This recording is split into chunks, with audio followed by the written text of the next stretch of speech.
Maybe you could light some incense. Mm. Yeah, that would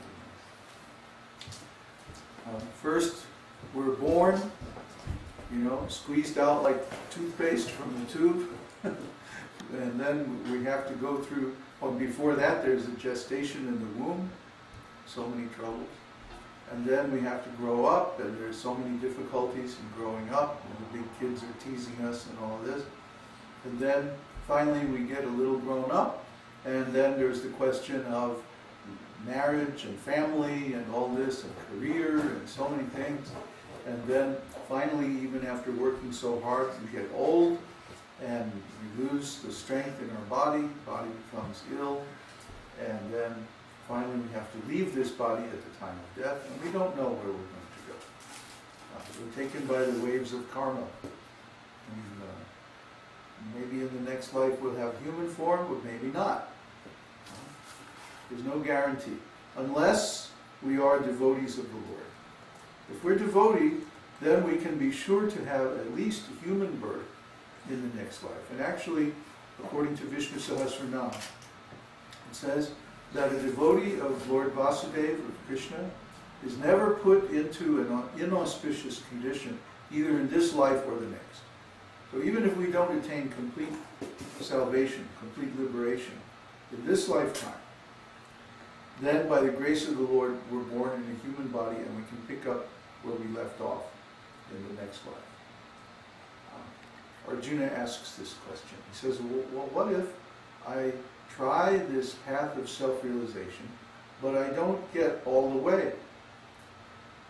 What if I give up my material advancement to go on the spiritual path, and then something happens and I don't make it? Then I'm nowhere.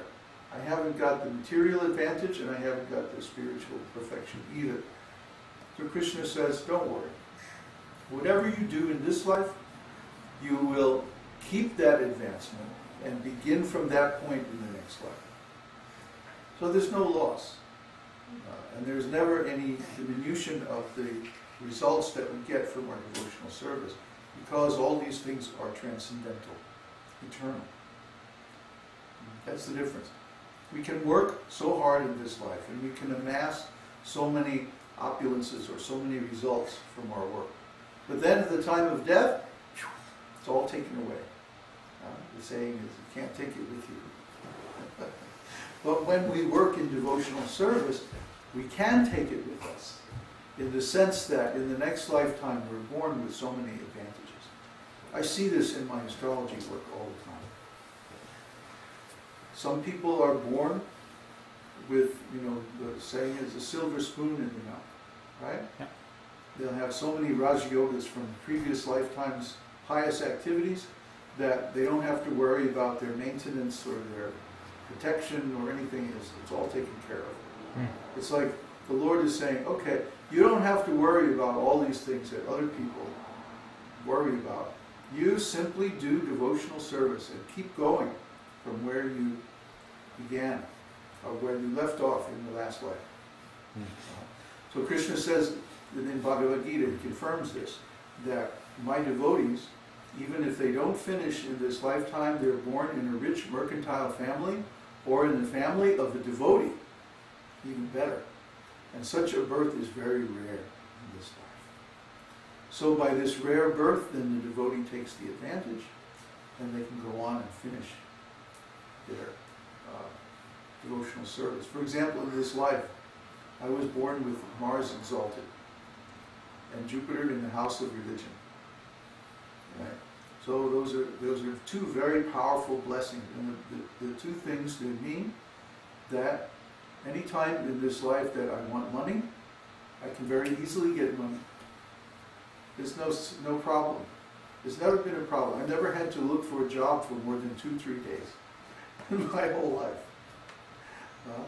Because these things are advantages given by the Lord, specifically for his devotees for the purpose of freeing their time and energy for devotional service. So now, of course, we have a choice. We have free will. So we can choose to engage in devotional service or not. Krishna doesn't compel us to love him. Well, what kind of love would that be? Of course, Krishna can force anybody to do anything, but that wouldn't be real love. We have to choose to love him. We have to want to love him. And so Krishna always respects the free will of the soul. That means even if we want to misuse these gifts that Krishna gives to us, he'll let us do that. So if you're born in a good situation, or if you have a good, a safe situation where you have some material opulence, or you have some talent, or some material resources, this is Krishna's blessing on you. Use it wisely, and you will gain even more in the next life. But if you use it for simply material enjoyment, then actually you will squander the whole thing. See, there's some parable in the Bible like this, that a father went away and he gave his 3 sons each 10 gold coins, I think. And he said, now you invest this, and when I come back, then we'll see how you do. So one son, he took the money and he went out and gambling and drinking and like that, and he wasted the whole thing. Another son, he said, oh, my father's, he's a hard man. He's really difficult to please, and if he gets angry, it's very bad. So I'll just bury the gold in the backyard, and when he comes back, I'll dig it up and give it back. And so at least I won't lose anything. And the third son, he went out and he got a field, and he engaged some laborers, and he got some seeds, and he grew several crops, and made a big return on that. And then when the father came back, he said, okay, sons, what did you do? And the one said, well, I drank it all away. And he was very angry, and he said, get out of here. I don't want, you're not my son. You're a fool. Just, don't get out of my sight. And the other son, he gave back the 10 gold coins, and he said, I was afraid of being punished, so I didn't do anything, but here's the money back. And the father said, it's not about the money. I wanted to see how your intelligence, how it could be engaged in making more value out of this. So then the third son came and he said, well, I have 50 gold coins because I used these 10 and I turned it into some profit, you see. So is this story about money? No. It's not about the money. It's about how when Krishna gives us some material advantage, that we are to use that to further his service, his purposes. So he's the Father, and he gives us this material body, he gives us a nice situation in this material world, and then he hides us and watches what we do. I see Krishna as the lion form, Nrsimha. That's what lions do. They'll hide and they'll watch everybody. They like to do that. So he will hide within the heart, and he won't let you see him, but he'll watch everything. Let's see, what is he going to do with this talent? What is he going to do with this intelligence? What is he going to do with this money, this family situation that I give him? In return, in reciprocation for his past service. See? Is he going to use it for me? To please me? To make further advancement in his service? Or is he going to squander it on material enjoyment? Or is he just going to be afraid to do anything and just hold on to it? See? What kind of intelligence does he have? What kind of sincerity does he have? What kind of attitude?